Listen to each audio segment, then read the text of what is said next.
ನನ್ನನ್ನು ಕೇಳದೆ ಐವರು ಒಟ್ಟಾಗಿ ಒಳಗಡೆ ಪ್ರವೇಶ ಮಾಡ್ತಾ ಇದ್ದೀರಿ. ಯಾರು ನೀವು?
ಊರಗಾಧಿಪತಿ ಶಂಕರನಿಗೆ 5 ಮಂದಿ ಹೆಣ್ಣು ಮಕ್ಕಳು, ದೇವರತಿ, ನಾಗರತಿ, ಮಂದರತಿ, ಚಾರುರತಿ, ನೀಲರತಿ ಇಲ್ಲದಾಗಿ ಅದರಲ್ಲಿ ದೊಡ್ಡ ಹಾವು ನಾನೇ. ಈಗ ನೀನು ಸದ್ಯದಲ್ಲಿ ನೋಡಿದ್ರೆ ಗೊತ್ತಾಗ್ತದೆ ನೀ ದೊಡ್ಡ ಹಾವು ಏನು. ನಾನು ಯಾರ್ಯಾರಿಗೆಲ್ಲ ಹೋಗಿ ಬಾಯಿ ಹಾಕ್ತೀನಿ ಅಂತ ಹೇಳಲಿಕ್ಕೆ ಆಗುದಿಲ್ಲ.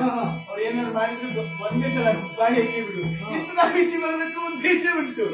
ನೇರವಾಗಿ ಕೈಲಾಸವನ್ನು ಸೇರಬೇಕು, ಆ ಸುಬ್ರಹ್ಮಣ್ಯನನ್ನು ನೋಡ್ಬೇಕಂತ 5 ಮಂದಿ ಹೆಣ್ಣು ಮಕ್ಕಳು ಜೊತೆಯಾಗಿ ಬಂದಿದ್ದೇವೆ. ಆದಷ್ಟು ಬೇಗ ಮದುವೆ ಒಳಗಡೆ ಹೋಗುವುದಕ್ಕೆ ಮಾಡಿ ಮನೆ ಬಿಡಬೇಕು. ಇಲ್ಲ, ಪಾತಾಳದ ಹೆಣ್ಣೆ ಸುಬ್ರಹ್ಮಣ್ಯನನ್ನು ಕಾಣಬೇಕು ಅನ್ನೋ ಕಾರಣಕ್ಕ ಈ ಕೈಲಾಸಕ್ಕೆ ಬಂದಯ್ಯ. ಮೊದಲಾಗಿ ಕೇಳಿದ್ದೆ ಹೌದು ಅಂತ ಆದ್ರೆ ಬಿಡುವನ್ನ ನಂದಿಕೇಶ ಮಾಡ್ತಾ ಇದ್ದ. ಈಗ ಹಾಗಿಲ್ಲವೇ ಇಲ್ಲ. ಹೇಗೆ ಪಾತಾಳದಿಂದ ಮೇಲೆ ಬಂದಿರೋ ಹಾಗೆ ದಿನವನ್ನ ಸೇರಿ ಇಲ್ಲ ಹೋಗ್ಲಿಕ್ಕಾಗಿ ಬಂದವರಲ್ಲ. ನಮ್ಮ ಅಪ್ಪ ಸಾಯಪ್ಪದಲ್ಲಿ ಒಂದು ಮಾತನ್ನು ಹೇಳಿದ್ದಾರೆ. 5 ಮಂದಿ ಹೆಣ್ಣು ಮಕ್ಕಳನ್ನು ಒಬ್ಬನಿಗೇ ಕೊಟ್ಟು ಮದುವೆ ಮಾಡಿಸಬೇಕು ಹೇಳುವಾಗ ನಮ್ಮ ತಾಯಿ ತಂದೆಯವರು ಹೋಗುವ ಮೊದಲೇ ಹೇಳಿದ್ದಾರೆ. ಅಪ್ಪನ ಆಸೆಯನ್ನು ಈಡೇರಿಸ ಸುಖವಾಗಿ 5 ಮಂದಿ ಹೆಣ್ಣು ಮಕ್ಕಳು ಒಟ್ಟಾಗಿ 5 ಮಂದಿ ಹೆಣ್ಣು ಮಕ್ಕಳು ಒಬ್ಬನಿಗೆ ಕೊಡಬೇಕು ಅಂತ ಹೇಳಿದ್ರೆ ನಿಮ್ಮ ಪಾತಾಳದಲ್ಲಿ ಯಾರು ಯಾರು ಬಿಟ್ಟು ನಾವು ಖಂಡಿತವಾಗಿ ಸುಬ್ರಹ್ಮಣ್ಯ ಬಿಡುವುದಿಲ್ಲ. ಹೋಗಿ ಅವನು ಮದುವೆ ಆಗಲೇಬೇಕು. ಆ ಬಿಡುದಿಲ್ಲಂತಾದ್ರೆ ತಲೆ ಮೇಲೆ 2 ಕೊಂಬಿಡ್ತಾರೆ ಕತ್ತರಿಸಿ ಹಾಕ್ತೇನೆ. ಆಮೇಲೆ ಹಿಂಗಡೆ ಒಂದು ಬಾಲ ಅದನ್ನು ಮೊದಲು ಮುರಿತೇನೆ. ಹೆಣ್ಣಾದ ನಿನಗೆ ಇಷ್ಟ ಇರ್ಬೇಕಾದ್ರೆ ಇಲ್ಲ ಸಿಗ್ತದೆ. ನಾನು ಬಿಡ್ಲಿಕ್ಕಿಲ್ಲ. ಎಲ್ಲ ಹಿಡಿದೇ ಹಿಡಿತೇನೆ. ಇದು ಸಿಗಬೇಕ ಸುಬ್ರಹ್ಮಣ್ಯ.